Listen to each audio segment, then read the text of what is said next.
Hello again. We're continuing our study of kinematics. So far, we've looked at position, we've looked at velocity, and now we're going to look at the acceleration of an object. Well, when an object's velocity changes, it's speeding up or slowing down, and we say it is accelerating. So, the average acceleration is given by, well, first of all, we're going to write down the symbol A, which is going to stand for acceleration. And we're talking about average acceleration, so that's why I have that subscript there. Okay, moving on. It's going to be the change in velocity divided by the elapsed time. So it's going to be the final velocity minus the initial velocity. So don't forget that change is always given by the final minus the initial. Okay, so as an example, I have a little dog, and her name is Kiku. And she likes to speed up and slow down. She likes to accelerate. So she starts running, and she gets up to 6 meters per second in 2.5 seconds. What was Kiku's average acceleration? All right, well, I didn't say it, but let's assume that her initial velocity is 0. So I'm going to write down here the v initial is 0, and the initial time is also 0, the beginning of the experiment.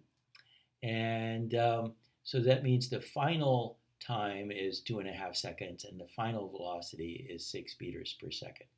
So here's my formula, right? It's the change in velocity over the change in time. And so final minus initial, 6 minus 0 meters per second. And for the time final minus initial, 2.5 seconds minus 0 seconds. And so, okay, we have 6 over 2.5, which gives us 2.4 meters per second squared. So, yeah, notice the units here. In the numerator, we had meters per second, and down here in the denominator, we have seconds. And so we wind up with meters per second, which we could write as meters per second squared. All right. So moving on.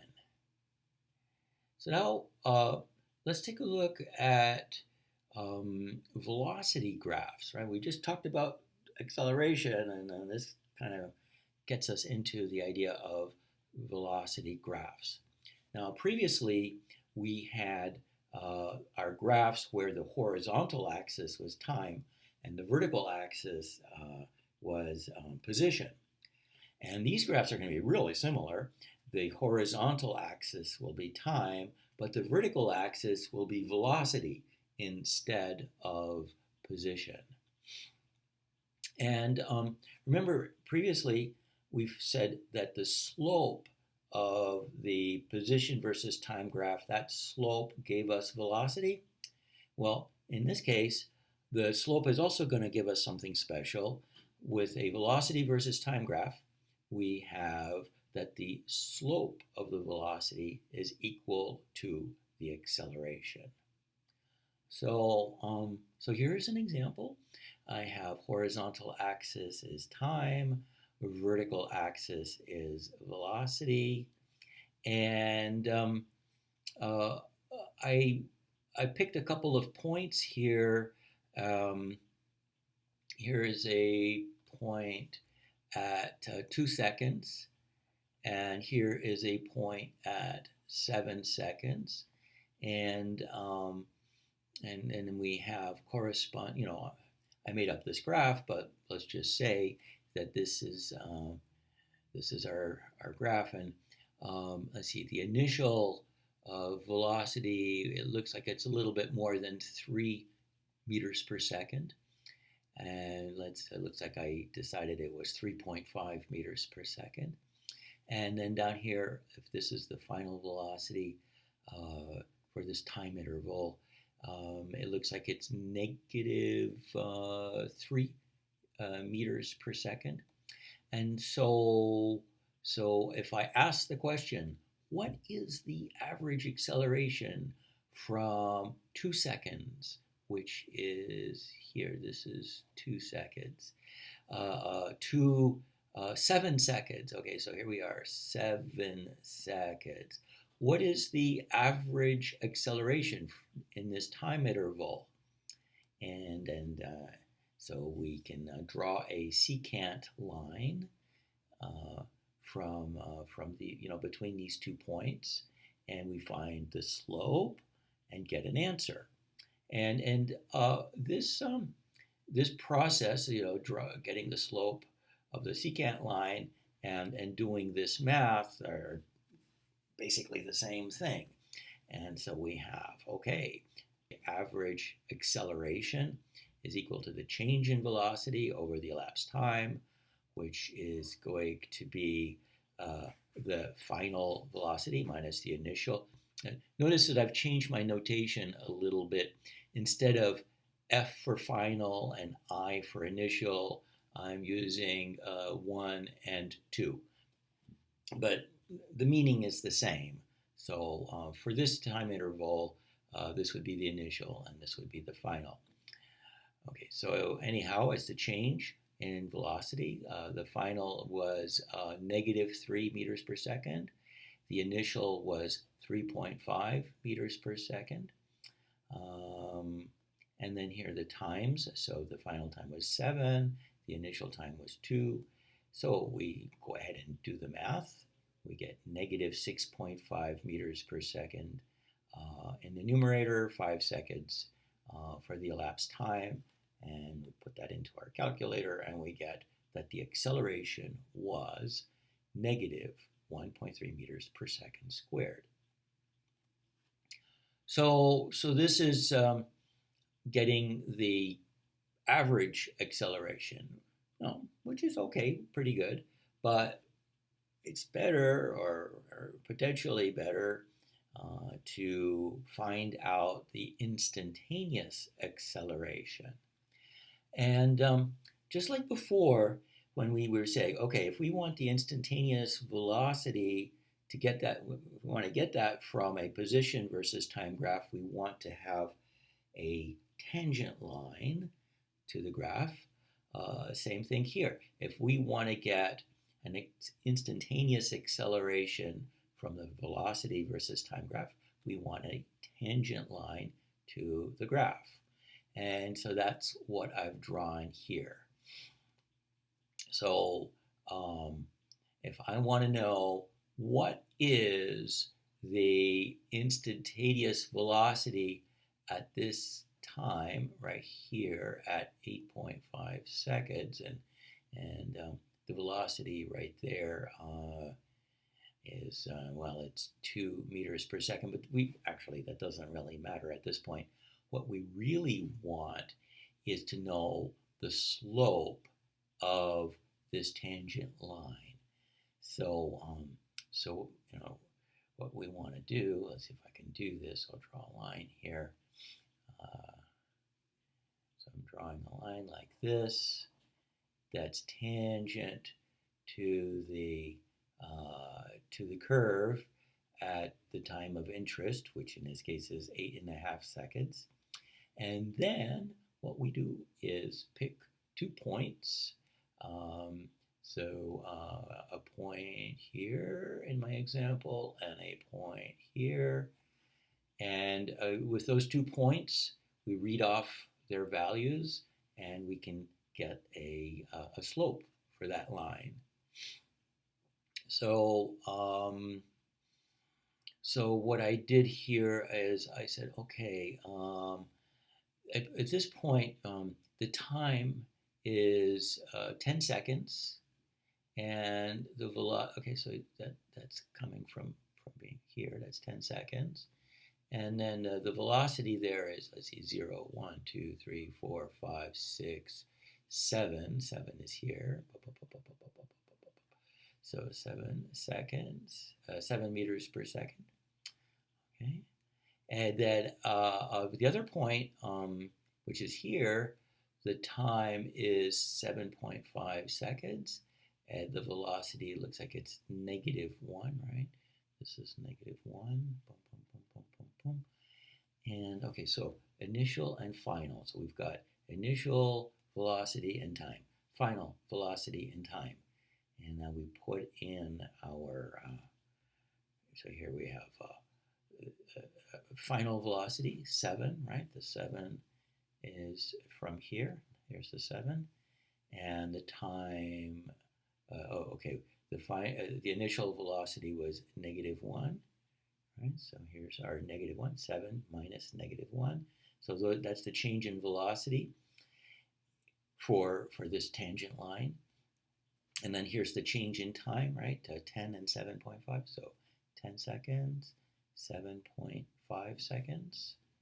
And now we put in our, put this into the calculator, and we get 8 meters per second over 2.5 seconds, and we divide, and we get our answer, 3.2 meters per second squared. So, so what we find is that the slope of this tangent line is 3.2 meters per second squared. And so right here at this point in time, the object was accelerating at 3.2 meters per second squared. All right. Now, once again, we don't have to pick these 2 exact points. We could pick any 2 points as long as they're on the tangent line. So for example, I could have picked this point here and this point here and found the slope between those 2 points. And that would also have given us the instantaneous velocity at 8.5 seconds. I know it looks a little weird because the 2 points are to the right of 8.5 seconds, but it actually does work. Along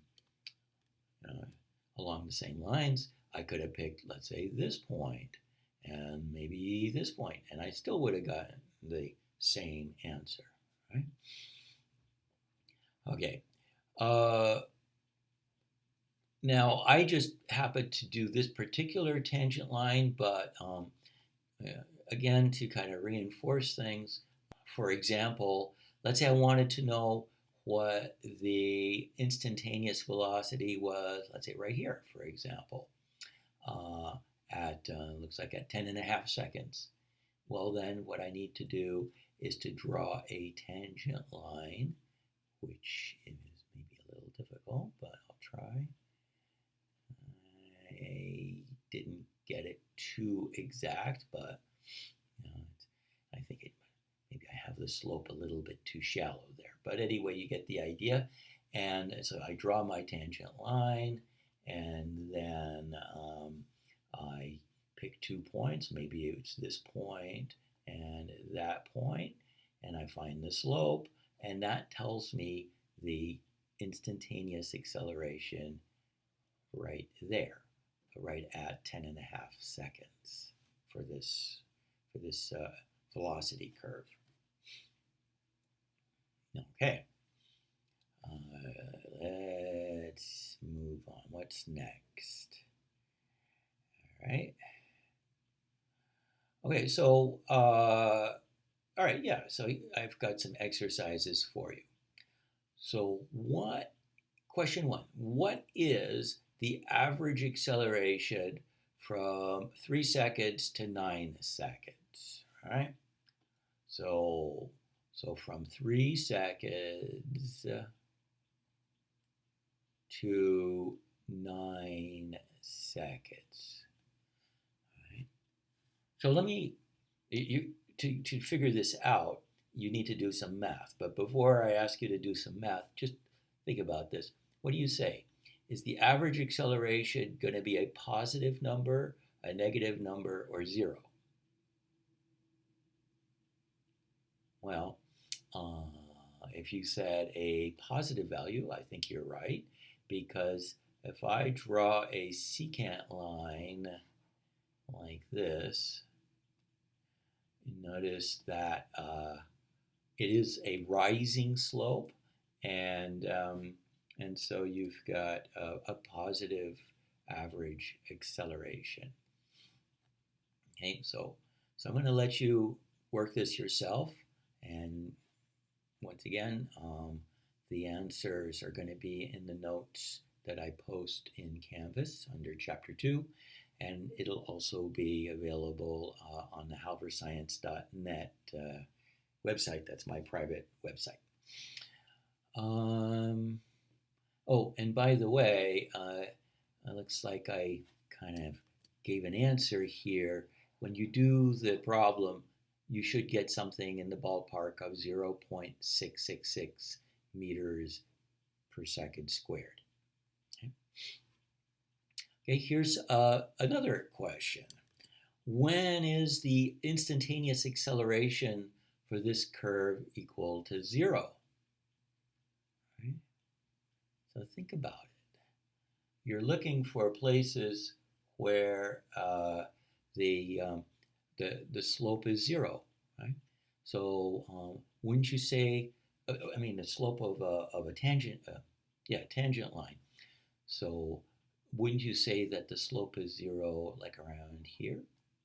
Wouldn't you say that its slope is 0 here?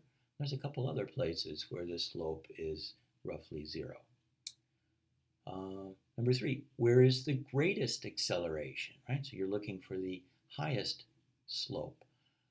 When is the acceleration most negative, right? That's where it's sloping downward the most. Where does that happen? And